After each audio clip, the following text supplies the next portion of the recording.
Thumbnail দেখে হয়তো বুঝে গেছেন যে আজকে আমি কি নিয়ে আলোচনা করব।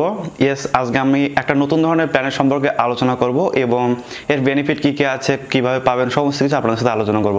সো দেখতে থাকুন সম্পূর্ণ ভিডিও। ওয়েলকাম ভিউয়ার্স, কেমন আছেন আপনারা সবাই? আশা করি সবাই ভালো আছেন। আমি আছি আপনাদের সাথে Deepak Sarkar from Bengali tech squad.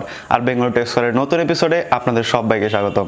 Video শুরু করার আগে সবার কাছে একটা রিকোয়েস্ট, মানে ছোট্ট চ্যানেলটি আপনি এখনও পর্যন্ত সাবস্ক্রাইব করে না থাকেন, প্লিজ একটু কষ্ট করে সাবস্ক্রাইব করে নেবেন। তাহলে যেটা হবে, আমি যখন কোনো নতুন ভিডিও আপলোড করবো সবার আগে দেখতে পারবেন এবং কোনো ভিডিও আপনার মিস হবে না। ওয়েল, ভোডাফোন লঞ্চ করে দিয়েছে তাদের যে একদম বেসিক প্ল্যান সেটা, এবং আপনি এখন থেকে পাবেন 16 টাকায় 1 GB ডেটা। এটা অনেকটা জিওর 21 টাকার প্ল্যানের সাথে সিমিলার, কারণ জিওর 21 টাকার যে প্ল্যানটা রয়েছে সেখানে কিন্তু আপনি 1 GB ডেটা পান, বাট এর ভ্যালিডিটি থাকে আপনার যে এক্সিস্টিং প্ল্যান রয়েছে তার শেষ দিন অবধি। সো ধরুন আপনার কোনো কারণে ডেটা শেষ হয়ে গেছে, তো সেক্ষেত্রে হয়তো আপনি ডেটা বুস্টার রিচার্জ করেন, এবং জিওতে যেটা হয় একদম আপনাদের রিসেন্ট প্ল্যানটা আপনি চালাচ্ছেন সেটা যেদিন শেষ হবে সেই দিন তার ভ্যালিডিটি শেষ হবে। বাট ভোডাফোনের যে প্ল্যানটা রয়েছে 16 টাকা প্ল্যান, এখানে কিন্তু আপনি 24 ঘন্টা পাবেন সময়, অর্থাৎ আজকে হয়তো রাত 12টার সময় রিচার্জ করেছেন, পরবর্তী দিনে রাত 12টার সময় কিন্তু আপনার এটা শেষ হয়ে যাবে। সো 24 ঘন্টা ভ্যালিডিটি, এবং এইখানে কোনো রকম কিন্তু কলিং বেনিফিট বা SMS বেনিফিট কোনো কিছু আপনি পাবেন না।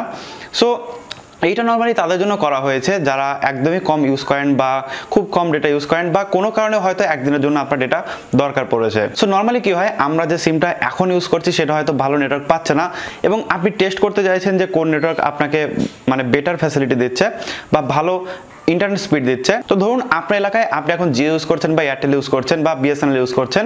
সো হঠাৎ করে মনে হলো যে আমি একটু ভোডাফোনটা চেক করব, বাট তখন কিন্তু আপনি চাইবেন না যে প্রথমেই 399 টাকা বা তারও বেশি রিচার্জ করে 3 মাসের জন্য মানে রিচার্জ করে নিই। তো সেক্ষেত্রে আপনার জন্য একটা কিন্তু ভালো সুবিধা হতে পারে এই রিচার্জটা, যে আপনি রিচার্জ করে দেখতে পারেন যে আপনার এলাকায় ভোডাফোন কত ভালো সার্ভিস দিচ্ছে। তো এইসব কারণে কিন্তু এই রিচার্জটা আপনি ব্যবহার করতে পারবেন। তো এই ছিল মোটামুটি আজকের ভিডিও। আশা করি ভিডিও আপনাদের ভালো লেগেছে।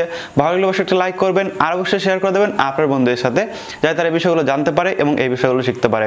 এবং আপনি যদি চান এই রিচার্জ করতে, তো সেক্ষেত্রে আপনি চলে যেতেন মাই ভোডাফোন যে অ্যাপ্লিকেশন রয়েছে সেখানে, অথবা যে কোনো নর্মাল রিটেলার যেগুলো রয়েছে সবার কাছে গেলেই কিন্তু আপনি এই রিচার্জটা করতে পারবেন। Thank you so much video দেখার জন্য। দেখা হবে নেক্সট ভিডিওতে। টাটা।